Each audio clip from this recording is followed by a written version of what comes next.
I mentioned earlier in some previous recordings, I've mentioned the difference between mainstream and non-mainstream.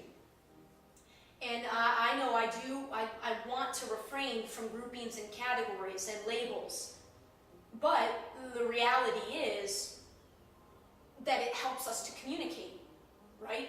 As humans. I mean, that's why we have these things in the first place. We just instinctively categorize and label things in order for us to process things better and to understand them better. So, and in this case, it really is a pretty, well, I mean, it's not like you look up mainstream world and there's one definition. I mean, if you ask 1,000 people their definition of mainstream, you'd probably get 1,000 different variations in terms of an answer. You might have some common threads, but mainstream being, when I speak of it, it's pursuing what we encourage our kids to strive for. Okay? So if you think about what I felt when I was a child, both from my parents and my extended family, and really more powerfully the older I got, was what I felt society was telling me I should do. I should do. So certainly if you come from a family of people that were educated, if your parents went to college and so on, there's a definite, we definitely push kids and tell kids to go to college versus not going to college. Okay, that's the first and foremost. We definitely encourage kids to look out into the world outside of themselves. What are the highest, what are the growing jobs? What are, look outside of yourself and then follow that career path. One of a parent's worst nightmare, I think, is when their kid comes home and, at least from my experience, both within my family and when I was a teacher, and in just speaking to my friends over the years, is if you want to do something that isn't being demanded out in the world, something artistically, something creative. Hell, it's even trickled into if you want to major in something like history or anthropology or psychology or sociology. I mean, we're not stopping to look at what that means. Out of this vast, vast world, all the different types of knowledge and information and combinations thereof, and we've narrowed the choices of how to live your life so, in the mainstream world, very, very confined. You're not really encouraged to take, if you discuss taking time off, what's the first thing that the masses will say? Well, if you take time off of school, you won't go back. It's going to be that much harder to go back. We're not really encouraged to travel, which, oh my God,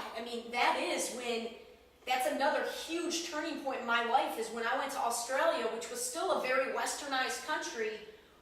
Holy cow, of what that revealed just in terms of getting a whole new perspective on myself, on America, on the culture of America. It shocked me. And quite frankly, I didn't know how to handle it. Because what that revealed to me, and it was more of a feeling, was you are not on the right, you're not pursuing what your heart's calling. But I didn't know what to do. I was a semester away from graduating. I had already committed to PricewaterhouseCoopers. I didn't know what to do. So you've got this mainstream, it's like, go to college, major in something that the world needs, that's going to pay you very well, especially if you're educated. You better be looking at, I know what I felt. I felt like doctor, lawyer, business person. That was really, as a bright, high-achieving student who wasn't really, I wasn't being called to one thing. Like, I didn't know that well, to be honest, I was being called to teaching. But there was no way I felt there were not many people encouraging me to go that route, and I myself was labeling that route as what, they don't make anything, they don't have the same prestige as a lawyer or a doctor, and I knew what my capabilities were, but I just didn't, nothing in the mainstream world was really calling me. So I've been, lost out in that world I was lost out in it. And then I went and tried to do what I thought was the easy way out. I mean, I had been dating my former husband. I had been dating him a while, but because of the pain of falling in love with an older man that I could not have, that damaged the hell out of me. Like, my heart, when that all came crashing down, like I knew it would. A friendship, a relationship like that is not going to be able to last, And when that came crashing down, I was really, really, really in a bad way.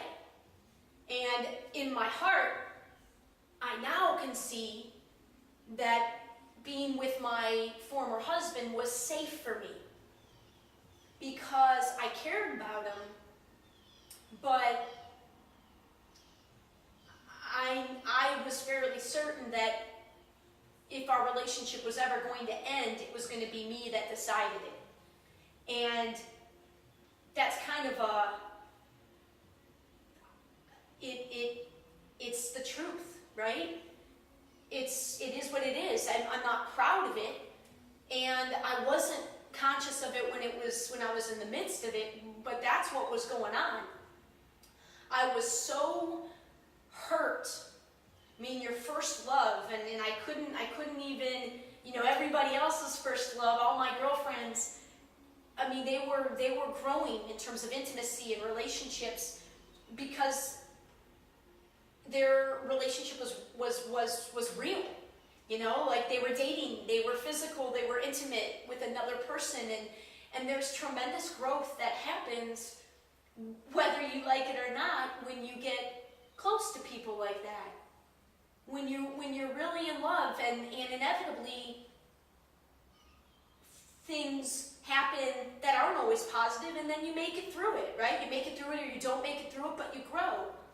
And I didn't have those relationships. I fell in love with this older man because he was my best friend, older brother, father figure, boyfriend, all wrapped up into one. Because nobody my own age I was so beyond my age. I was so beyond my age, but the way our society is structured, I was still stuck in the limitations of being a teenager. Because I really did not love school. I felt the pressure of having to get all A's. All I felt was the perfectionist pressure of everything, of being perfect, of, things were drilled into my head. You have gifts, it's up to you, you owe it to God, is kind of how I interpreted it when I was young. You have been blessed with tremendous gifts, and you owe it to give as much back with those gifts. And everything I tried, I excelled at. And people think that must have been, so awesome and so wonderful. But in a world of having to make choices, and in a world that was very, very limited, I couldn't do it all, right? And it almost started to drive me a little crazy from the time I was young. Because how do you choose? When everything, I just loved learning and growing, and everything made me so excited. And I was growing up in a world that sort of told us, you can do this when you're in high school. You can do it even when you're in college. You can be part of all these organizations. And I did, and it fed my soul. I did the school part because you have to. and I got my A's or felt the pressure to get the A's because that's what's drilled into you. You got to get the best grades, go to the best college, and then go to the best college to get the best job. And then once you get to the job, it doesn't stop. It never stops. And I sort of knew that, and I wanted out of that, but I didn't see any way out of that. And the way that I quieted it and really just didn't think about it was I buried myself into extracurriculars, which I truly did love. I love working with people and working with teams and having a goal, a common goal, and everybody bringing to the table what their strongest, skill set is to achieve that goal. And when I got out of college and joined the real world and realized so quickly that nothing was going to be that pure again, because there were too many things tied to. Like, you get into the work world, sure, you're expected to be a team, but you're really ranked against your peers when it comes down to evaluation.